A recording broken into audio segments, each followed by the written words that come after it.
Hi, everybody, this is Paul Hitchcock. Welcome to Giant TV. I'm the founder and president of Giant Jaxx Media. Really excited to have my guests here today. I've got Cheryl Marks Young, who is incredible Vistage chair, and Eric Langley, who is an AI expert in advising businesses on how to use AI. Welcome, both of you.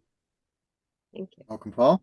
Yeah, so Cheryl, I want to jump into this because this is a great topic, AI, but I want to start first tell us about the groups you're building there at Vistage and how AI might be coming up and your feelings about that and some of the industries you're working with. I just love to have a little background on all that. Absolutely. So I am in the New York, New Jersey, Connecticut, like the tri-state area. Yeah. I have three groups building a fourth, and they're coming from all areas. The topic of AI has been really, really relevant for them in all areas. So they range anywhere from just as a startup to $250 million across all industries. So we've got manufacturing, electronics manufacturing, food manufacturing, cosmetic manufacturing, and service organizations, and some medical organizations, and recruitment, legal, Diverse. Yeah, accounting, diverse. very diverse, and a couple of restaurants even. And so where AI has come up more recently is, how do I use AI in sales? How do I use AI to help me do research? How do I use AI to help me perform better and help me train people better? And how do I use it in a way that helps grow the business or grow my reach? So the thing that I find most interesting is, originally when we started the conversation of AI and I went to bring it to my groups, they talked about, well, I don't want to replace any employees, because the fear of using AI was it's going to replace my employees. Yeah, it comes up a lot. Yeah. Right. What we've learned over time is that AI used appropriately is actually improving your employee productivity and improving your results. Without, your employees become so busy, you still need them. Plus you need more. So it becomes a tool. But AI is moving so fast that trying to stay on top of all of the ways to use it is really a critical component for success. And it's something I'm trying to bring to everybody in the groups and to anybody who's interested in it. Yeah, no, totally. That's a great point, because I know what's come up when talking with Eric before, and you just said it with your group, is that AI doesn't need to replace a human being. It can almost let them get rid of tasks that they can't stand and focus on the things they love to do. So, which is a great thing. So, and then Cheryl, when you say these topics of AI are coming up, I want to mention that you're getting together monthly with everybody, in your groups there. And that's where people are bringing real issues to the table, challenges, opportunities, kind of really opening the door and getting collaborative input. Tell me a little bit about those monthlies, because those are great. So they all come together, like you said, once a month, and bring issues that are relevant to their businesses, to growth, their frustrations in their business, so that they have a safe place to really get objective opinions around the table on those issues. Anything from, how do I grow? How do I make improvements? Specifically with different people in the organization, how do I lift up my folks, the talent management? How do I bring back something that will help everybody benefit? And so we have guest speakers, and we call it issue processing around the table in a safe, confidential environment. And when you're there, do you find that you've got to flesh out people participating and just kind of grab it out of there? Or like, what's your role there? Or does it just naturally flow and you're kind of quarterbacking it? Like, what are you doing?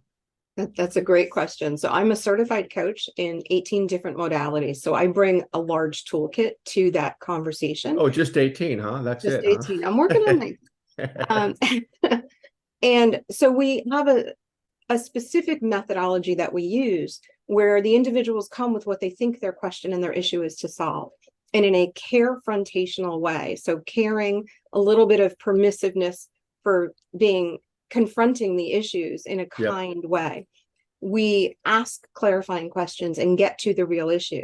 And my role as facilitator is to keep that room moving, keep the energy flowing, keep it safe, remind everybody where we are, and stay on task. And also, as that executive coach, to really challenge each of the members when they come to the conversation. And sometimes I will say, hey, I'm still a little confused. let me ask you a different question. Is this really the issue? And sometimes it's sort of a, oh, I didn't realize that's what I was asking. Yes, it's that. I thought it was this pathway. So a lot of times somebody might take the path of least resistance, and having the group ask more clarifying questions and having someone like me in the room who will take it to the next level up and help them really challenge themselves, things happen exponentially faster. Love it. Love it. And Eric, I want to jump over to you because again, AI is everywhere. What do we need to know about AI? And what are you seeing out there, and how are businesses using it? Like, just tell us what we need to know. Sure. Well, Cheryl said something great in the beginning. That was basically that the change is so fast that what you need to know about AI is that you're not going to know it all. I mean, it's really, I think, from a lot of CEOs, and they have a lot on their plate, right? Business leaders, they're very busy. You're not going to know it all, but you can put yourself in a position with trusted advisors and peers, like in the Vistage group meetings with Cheryl's type thing, that you can learn from other people. And really, the end result is that you have to think strategically and in a big picture way, because a lot of people will tend to look at a shiny object and say, well, this is something that's exciting, I want to put into my business. But compared to what? Right? Because there's so many options, you have to really say, all right, here's all the options in big chunks. Let's divide those up and see which ones might be the most impactful to where we want to go. Because depending on where you want to go is going to determine what tools you would want to use. Yeah, and you're finding industries, is it across the board industries who are embracing AI? Are there specific industries that are at the forefront of it, or is it just everybody? Yeah, I mean, AI is really touching every industry, some more so than others. Industries that have a lot of knowledge workers, like a lot of admin workers, or legal comes to mind. It's a lot of office work. They're going to see a higher percentage of their work be more handled by AI. But I'll tell you, in the industry and in manufacturing, and of course, manufacturing has used AI for a long time, machine learning in the shop, but also in the back end. There's a lot of opportunity for really every industry and in every area. And I like to call those areas basically people, products, and processes. Those three things are what makes up a company, and it affects them all. There's a use case for everything. Yeah, no, interesting. And Cheryl, are you finding how do your companies embrace or even start getting into AI? Because I know Eric has some comments about that too, but is there a champion at the company for AI? Is it the owner? Like, how do they jump in? It's usually the owner, and we have one owner that started in one of our one-to-one coaching sessions where they were having trouble writing a simple letter that was necessary for a recommendation for somebody. And we talked about starting using an AI program to just get a framework. And that actually took 3 hours out of their day, meaning shaved it off their day because they couldn't get started, and it gave them some information. We all know we have to be careful. We have to double check if we're doing research using AI, but just to get an idea to write something and then tweaking it. And so then bringing that to the organization and saying, hey, who else here is having trouble writing these letters that we need to get out for people? Let's start here. And then let's start to see what else we can do with it. And that's I guess Eric would say that's a very simple starting point, but it can be quite impactful. Yeah, Eric, what do you say about that? Yeah, absolutely. And because I'm in the industry and I'm looking at a very big picture and all the different use cases for textual and visual and video AI, sometimes you lose track a little bit of, like, you start with writing a letter or an email. And now for me, I use Grammarly. I don't sell Grammarly. I actually don't sell any AI products in what I do, because as a innovation officer, I'm coming in totally representing a company. But I use Grammarly every day in conjunction with ChatGPT, and it real time helps me write and get different takes and different ideas, and allows me to maybe not be so curt in my writing. A little mindful of where other people are. So that's powerful. Yeah, no, and